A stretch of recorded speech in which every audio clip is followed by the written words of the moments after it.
E aí, abençoados, tudo bem com vocês? Eu sou o professor Ré Lopes, professor de artes, e hoje nós falamos com a turma do 9º ano A e B do Colégio Lidírio Ferreira Lima, no distrito de Espantagado, em Queimadas, na Bahia.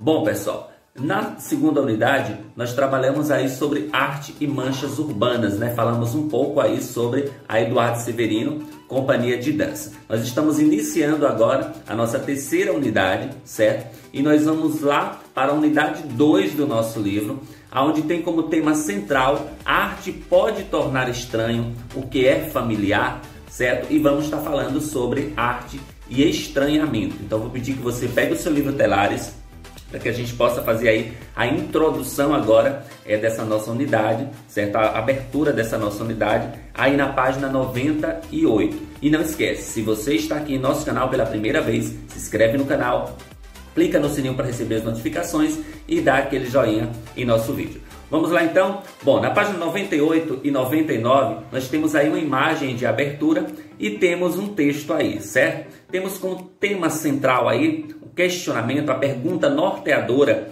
da nossa unidade: a arte pode tornar estranho o que é familiar? E aí vocês observem essa imagem que vocês têm aí, certo? Na abertura. Bom, pessoal,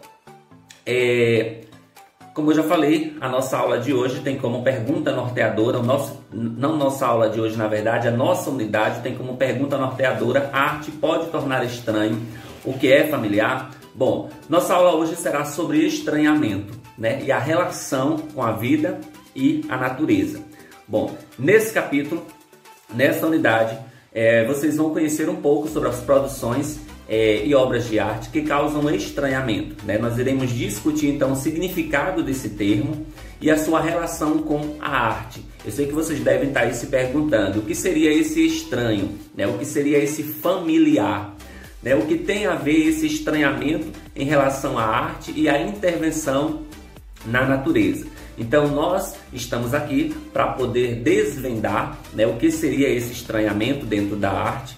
Então, pessoal, assim, em diversos momentos de nossa vida surgem situações que nos causam estranhamento, né, e ao mesmo tempo nos fazem refletir também sobre a arte sobre a arte de viver. E os artistas, eles também vivem isso, além de usar o estranhamento como recursos, né, de expressão em suas obras. Porque muitas vezes nós olhamos determinado objeto, determinada obra de arte e a gente fica se perguntando: meu Deus, o que é isso? Para que isso serve? Né? Sem saber que por trás daquele objeto, por trás daquela obra de arte, por trás daquela imagem ou escultura, existe uma interpretação, né, que nos faz refletir sobre algo da vida, que nós nem sequer estaríamos nos dando conta. É aí que a gente vai olhar profundamente, analisar, conhecer a história do artista que fez, conhecer o momento em que ela foi elaborada, e nós vamos passar a entender, né? Nós vamos passar a decifrar o que é que essa arte quer dizer. E é nessa unidade, então, nós vamos ver como a arte pode nos fazer repensar a vida, seja nossa ou até mesmo a dos outros, ok? Bom, na imagem de abertura vocês têm uma imagem que mostra uma mulher observando a obra, uma inscrição simbólica do imaginário, né, do artista Nicholas Elias, aí na praia de Sydney, na Austrália, em 2009. Bom, o que é que essa imagem... Vamos fazer alguns questionamentos relacionados a essa imagem aí e ao texto que a gente já comentou com vocês aqui agora. Você acha que a arte ela pode causar surpresa? Ela pode nos causar alguma surpresa? De que forma é que a arte pode causar surpresa para a gente? Você vai assistir uma apresentação de teatro, você vai assistir uma exposição de telas, uma exposição de esculturas, de artesanato. Você pode ficar surpreso com algo que você vê nessas exposições, nessas apresentações. Então, de que forma é que a arte ela pode nos causar algum tipo de surpresa? Na sua opinião, ao produzirmos ou até mesmo ao apreciarmos obras de artes visuais ou até mesmo teatrais, nós podemos nos distanciar da nossa realidade, fugir um pouco da realidade, fugir para um outro imaginário? Que efeito esse distanciamento pode nos causar? Isso pode ser bom, pode ser ruim, pode nos deixar menos estressados, nos aliviar dos problemas diários, né? Será que ao intervir artisticamente na natureza, conseguimos entender melhor a natureza? quando a gente faz alguma intervenção, alguma alteração artisticamente, a gente pode, de certa forma, entender melhor como funciona a natureza? Bom, essa imagem que vocês observam é do artista Nicholas Elias. Ela mostra aí algumas placas de acrílico que foram colocadas aí em uma praia de Sydney, na Austrália. E as pessoas que passam, geralmente elas passam olhando, passam observando, como a gente está vendo na imagem, porque não é algo normal de você estar vendo. E observem que essas placas de acrílico, elas são coloridas.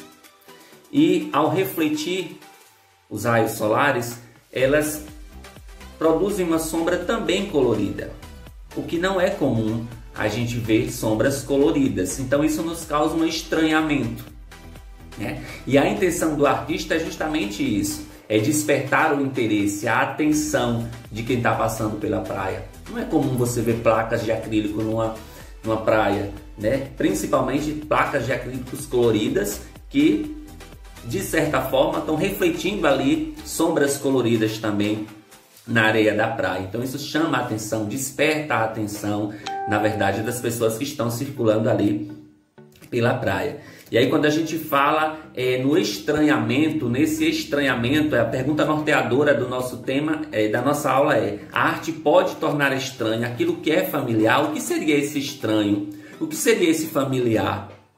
Né? Então, o que é familiar para a gente é o quê? É aquilo que a gente vê no nosso dia a dia, que é comum a gente estar vendo. Às vezes a gente vai numa exposição de arte, a gente vai num espetáculo teatral, a gente vê um número musical, um número de dança e a gente tem a impressão que já viu aquilo em algum lugar.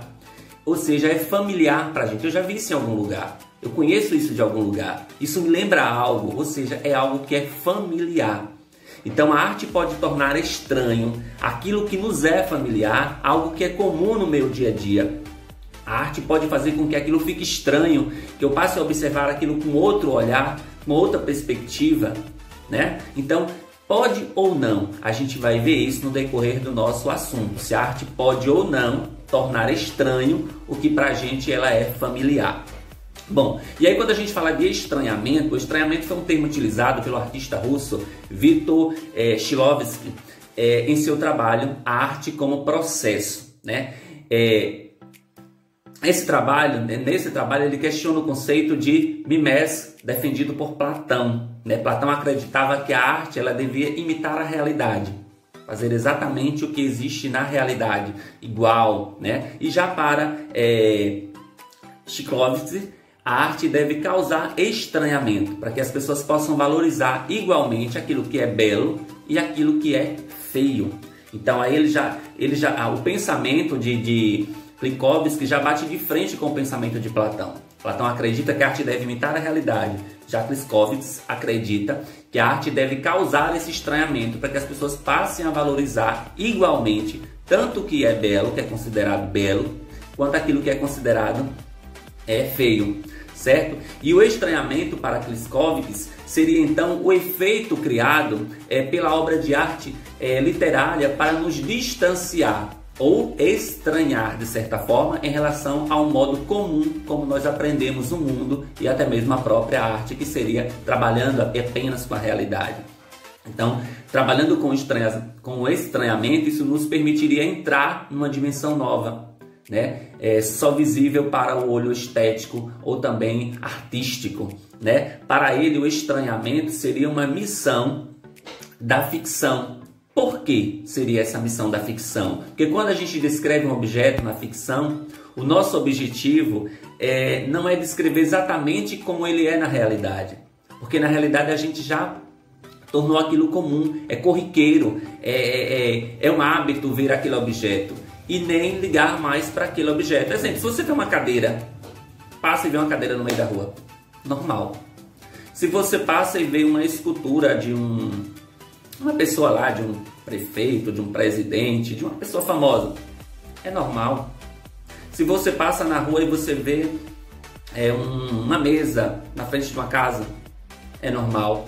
Se você passa numa praça, você vê uma fonte luminosa, é normal. Ou seja, isso já é do nosso corriqueiro, já é comum, certo? O estranhamento, a ficção trabalhar, mas já a ficção tem a missão de recriar o imaginário.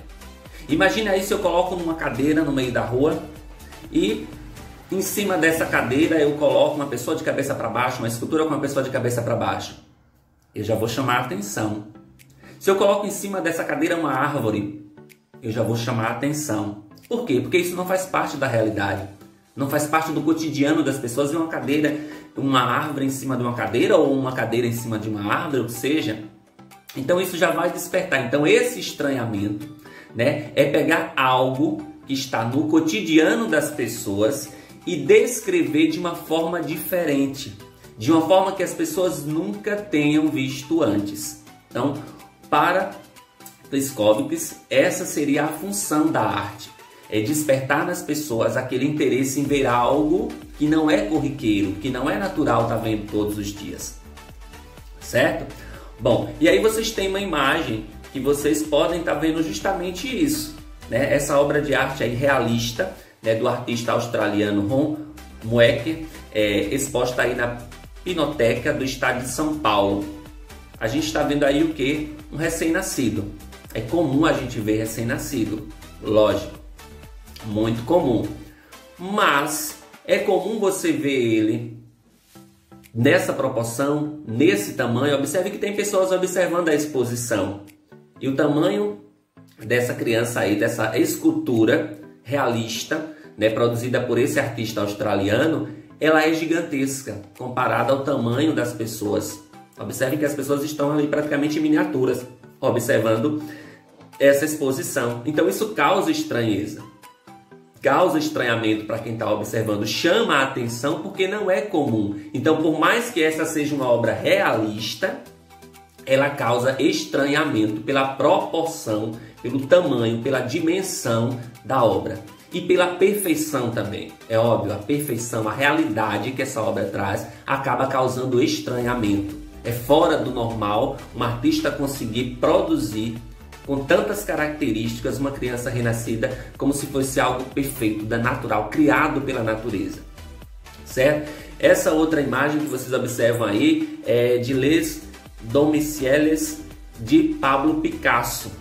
Também causa estranhamento. Você vê mulheres aí, mas você vê mulheres com corpos, com rostos diferentes, como se fossem deformados, que chamam a atenção.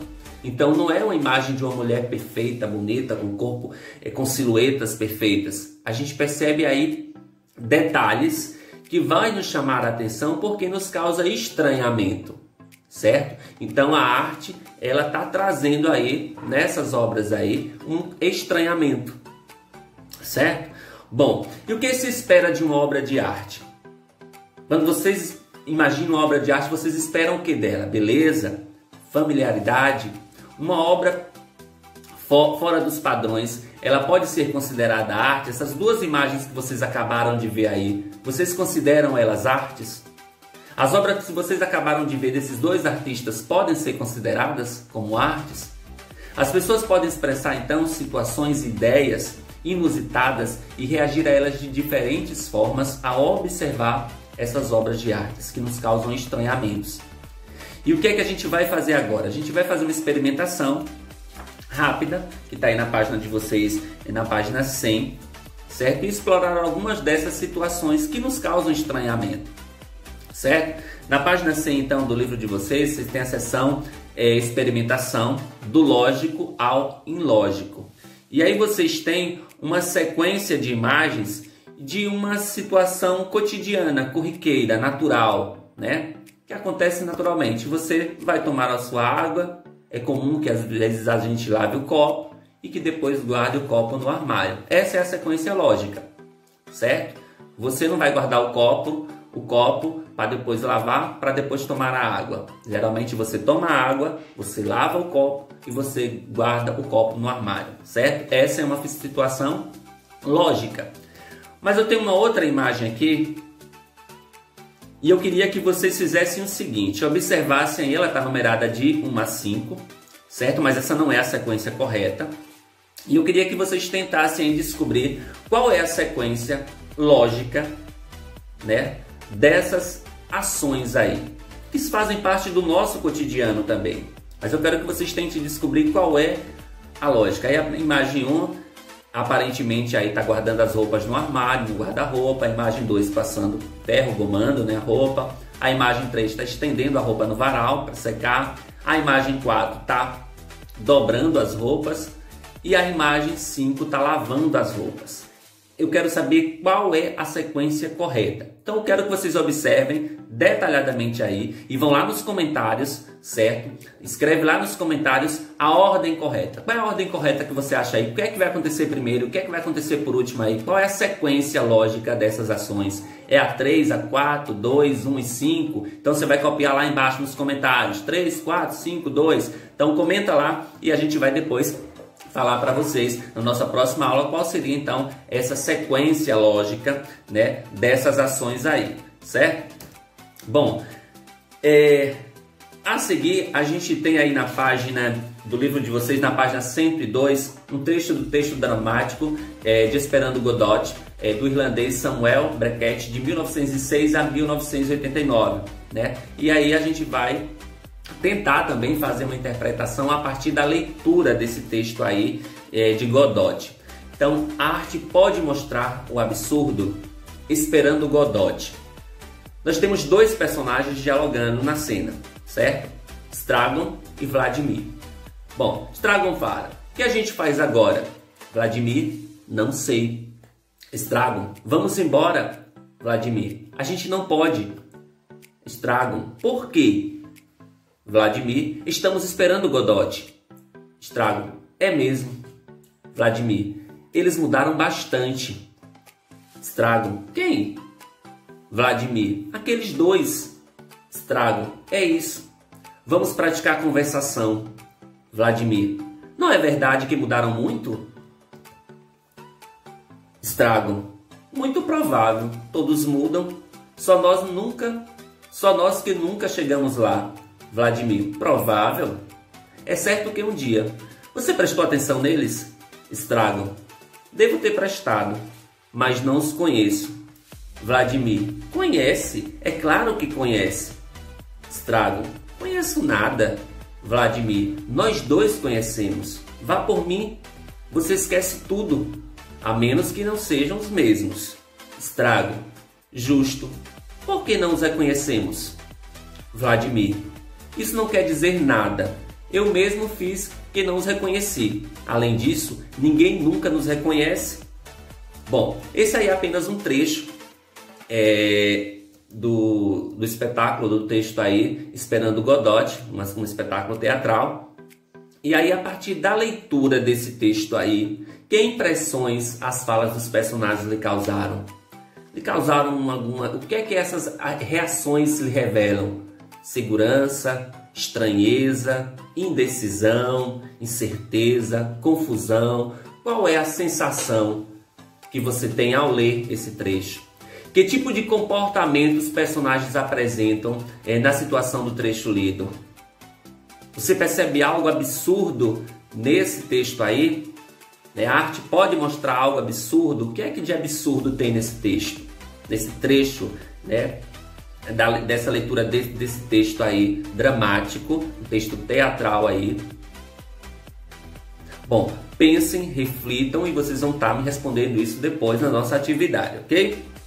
Bom, partimos então aí para página 103. A arte pode ser um meio para que um outro mundo aconteça?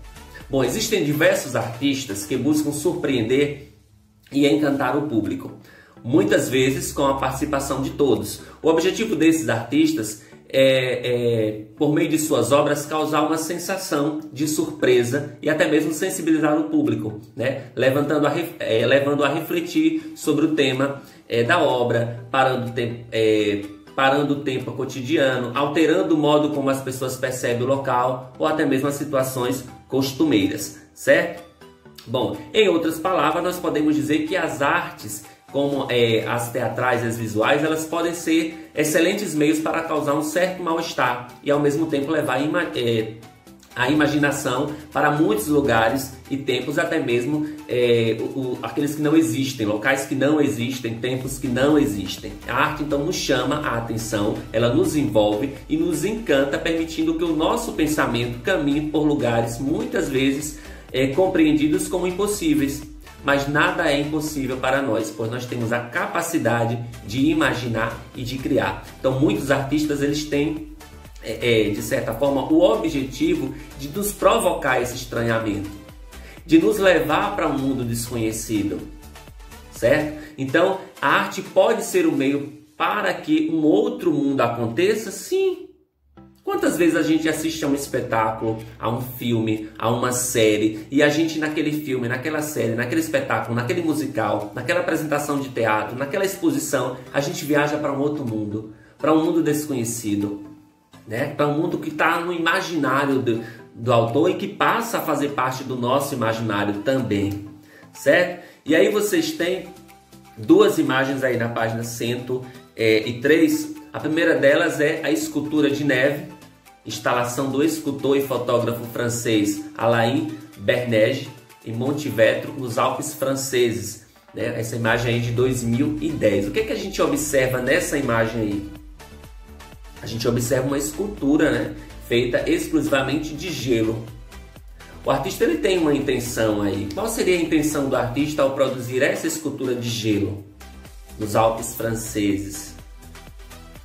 A outra imagem que a gente observa é Jardim de Narciso, instalação da artista visual japonesa Yayoi Kusama, de 1929, realizada nos Estados Unidos em 2016. Ela, para essa composição aí, Jardim de Narciso, ela utilizou 1.300 esferas flutuantes de aço à deriva em lago. Ela utilizou aí esferas de aço flutuante em lago para fazer a sua composição. Qual terá sido o objetivo dessa artista ao utilizar esferas jogadas em um lago?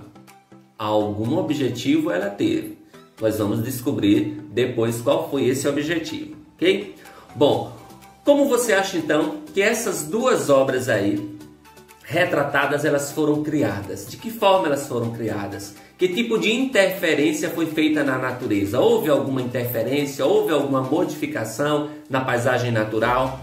Quando a gente fala dessa intervenção, é modificação. Houve modificação? De que forma foi essa modificação? Será que a arte ela pode alterar a percepção de uma situação ou até mesmo de um lugar? Como é que isso seria possível? Observe quais são as linguagens artísticas que foram abordadas e expostas sobre elas. Existe alguma abordagem artística? É a escultura? É a pintura? É uma instalação? Quais são as características e os recursos materiais que foram utilizados nessas produções? Como é que esses recursos e obras podem causar estranhamento e podem provocar uma reflexão? Como os artistas trabalharam com os materiais que escolheram? Será que eles cortaram esse material? Será que eles amassaram? Será que eles retalharam? Será que eles serraram? Queimaram? Pintaram? Lixaram? Moldaram? Esculpiram? O que será que eles fizeram para conseguir realizar esse material? Essa obra? Que tipo de interferência elas fazem na natureza? Todos esses questionamentos aí a gente vai deixar para vocês responderem em nossa atividade, ok? Vão já refletindo, vão já pensando. E aí na página 104 a gente tem aí o nosso capítulo 3, Arte e Estranhamento. O teatro lhe permite que nós reconheçamos em personagens e em acontecimentos que poderiam ter ocorrido com qualquer um de nós, não importa a nossa origem. Ela pode mostrar então, portanto, aquilo que é comum em todos os seres humanos. Por isso, com frequência, essa forma de arte ela pode causar certo incômodo no público, que muitas vezes preferia não se enxergar em determinadas situações. Quantas vezes a gente está assistindo uma apresentação de teatro, certo? E a gente vê ali um personagem que a gente se identifica com o personagem. Mas muitas vezes é um personagem que está fazendo algo ruim, que está fazendo algo que não nos agrada. Mas esse personagem nos lembra algo. Esse personagem faz com que a gente lembre de alguma ação, de algum momento que a gente fez aquilo igual. E a gente não gosta de ser enxergado em determinadas situações, quando aquelas situações nos refletem algo negativo, nos lembra algo negativo, certo? E o teatro, então, é uma das artes que nos traz esse estranhamento, que nos provoca esse estranhamento, certo? E nós vamos estar falando justamente sobre o teatro, certo?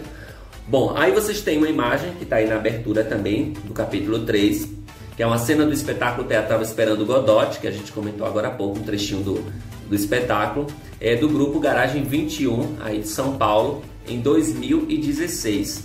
E aí nós temos um dos personagens aí desse espetáculo que ocorreu em São Paulo em 2016, aí Esperando Godot. Bom, nesse espetáculo tem como tema central o estudo do estranhamento, né? Causando por algumas obras de arte, em especial pela produção teatral, né?